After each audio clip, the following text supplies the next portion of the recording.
శ్రీ కొణిదల పవన్ కళ్యాణ్.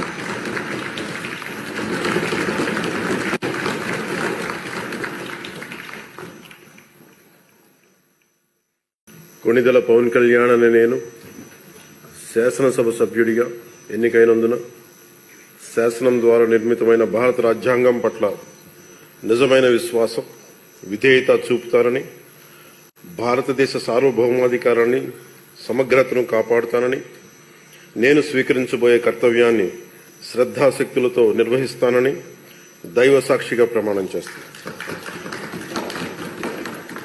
ఆంధ్రప్రదేశ్ శాసనసభ సభ్యుడైన కొణిదల్ పవన్ కళ్యాణ్ అనే నేను సభా నియమాలకు కట్టుబడి ఉంటానని, వాటిని అనుసరిస్తానని, సభా మర్యాదలను పాటిస్తానని, సాంప్రదాయాలను గౌరవిస్తానని దైవ సాక్షిగా ప్రమాణం చేస్తున్నాను.